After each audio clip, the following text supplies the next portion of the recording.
Hi, what's your name? Mandy. Say it again? Mandy. Mandy. I was wondering how you first got into acting and what some of your first jobs were like.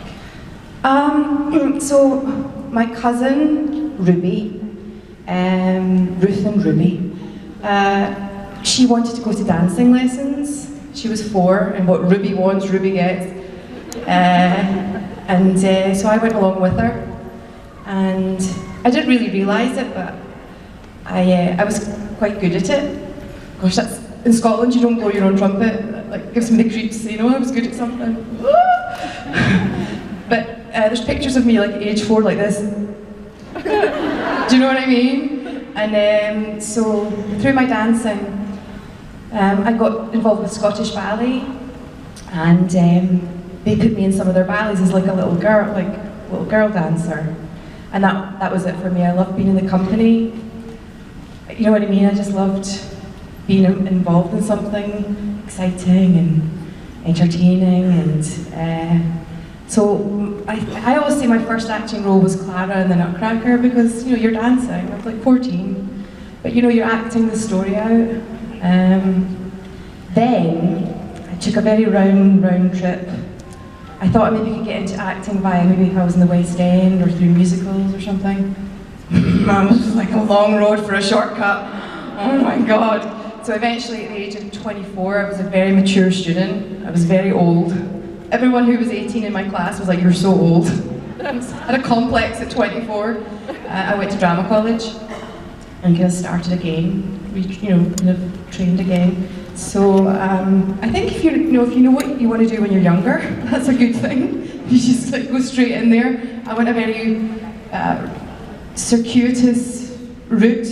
I went round about the houses a lot, but I wouldn't change any of it now. I wouldn't change any of my experiences. And thanks for your question. And I've chosen a Hershey for you because you look so sweet.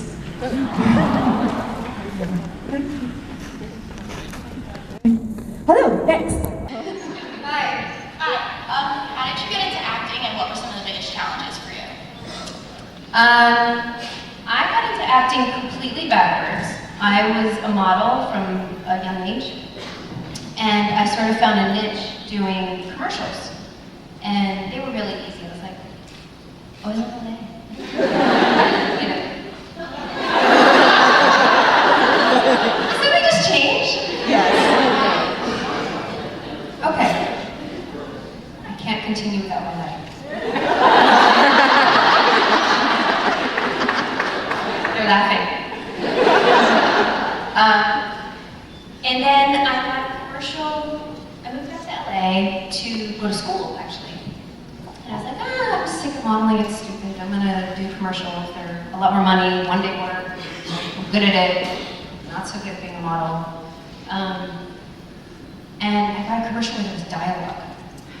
I was like, whoa. Like, not just like bye LA, like not just a tagline or something.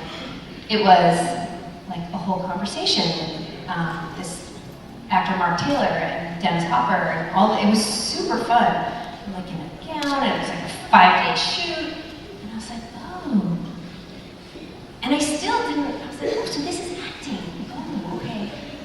And a director had an independent film they were doing and saw the commercial and hired me to be the lead in his movie. And I was like, I should probably get an agent.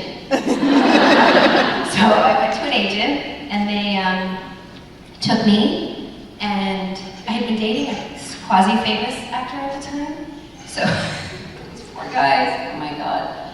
So they flew me out to Chicago to meet them, and we all signed the thing, and then go back to LA and like, prepare, because we're gonna be in Chicago for a couple months. And I call them, I'm like, I'm gonna need an assistant, and I'd like a nice 2 bedrooms so when people visit. I'm like, what? Really? Like, it's an independent film, it's my first job, but I'm used to like, the quasi-famous actor I was dating was kind of a schmuck. And this is how he behaved. So I'm like, I guess that's what actors do. I need an apartment that'll let me bring my cats.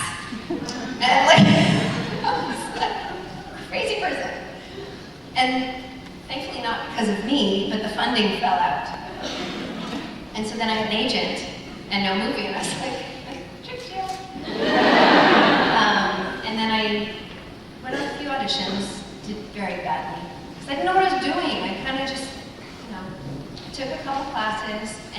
audition for Seinfeld.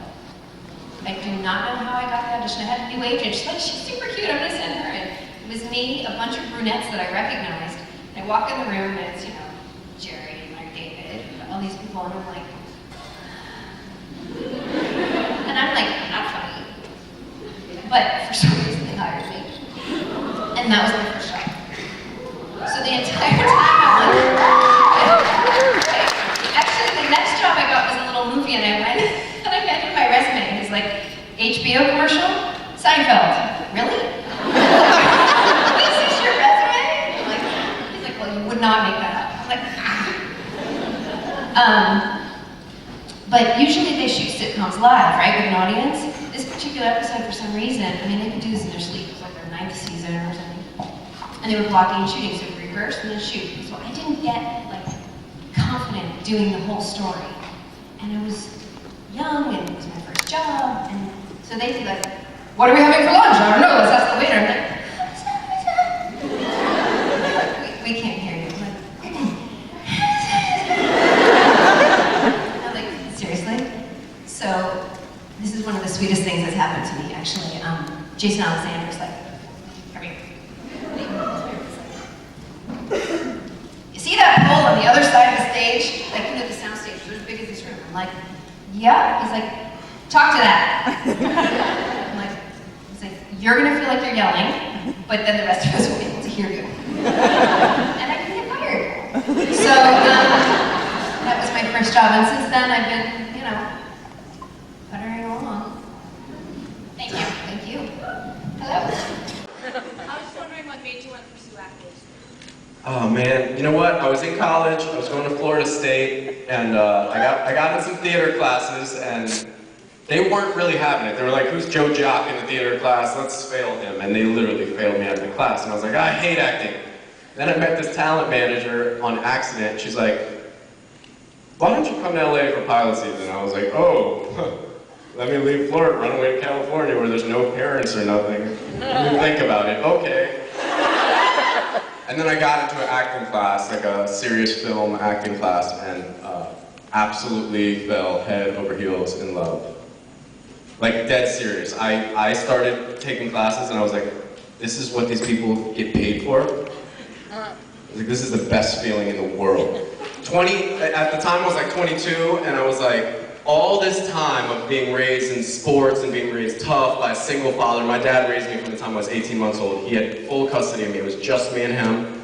And my whole life was about, man, and be tough and this and that. And I was like, now I get to cry? I was like, all these emotions just got to come out, and it was, I just fell in love. I did. I fell in love with the craft, and I'm still so in love with the craft, and I have so much to learn, and you know, hanging out with guys like Chad and Richard and watching their work and how they handle themselves is, you know, they're my new teachers now, so thank you.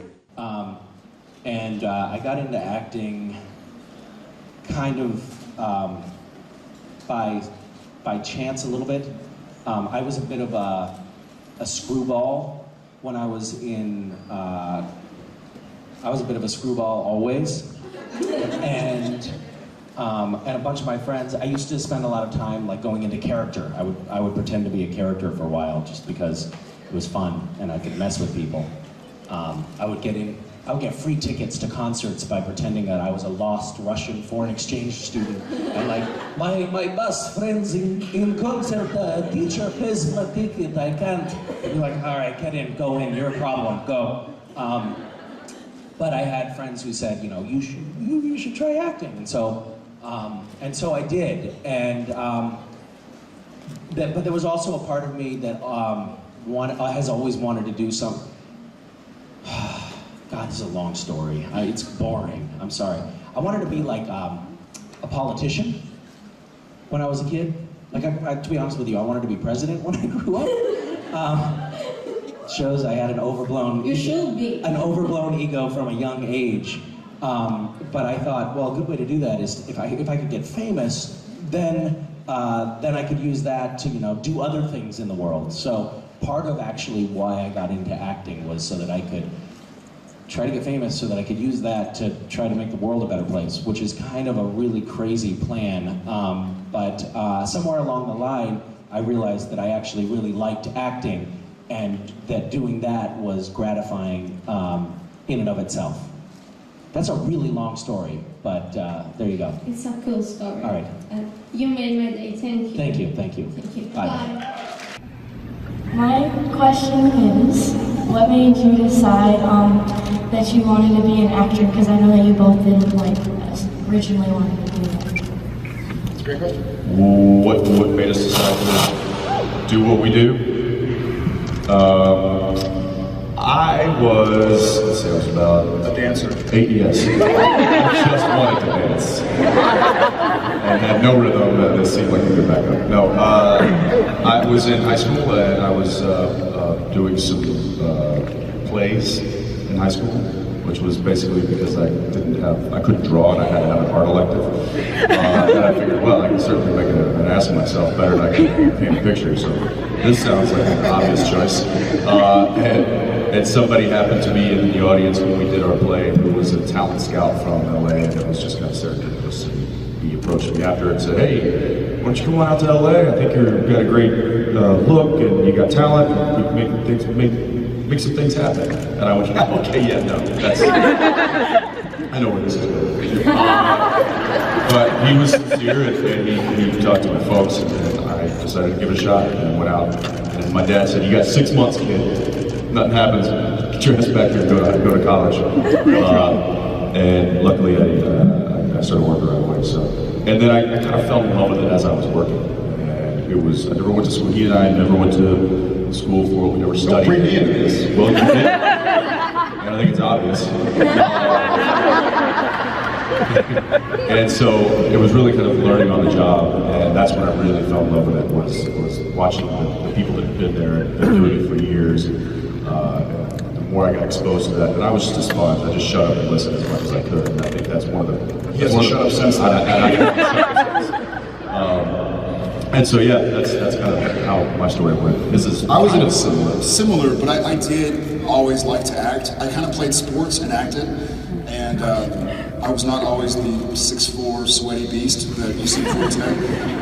So when high school happened, I kind of was on football team, basketball team, and acting, and I had not yet grown. My brother was a senior at the time. He was 6'5" or 6'6" at the time, star basketball player. I got generally in Texas, if you're not over 6 feet by the time you're 15, by the time you're like 12, you can't play sports. You're quickly surpassed. And so I realized that I was not going to be a professional athlete, and I acted anyways. And so I kind of decided to quit sports.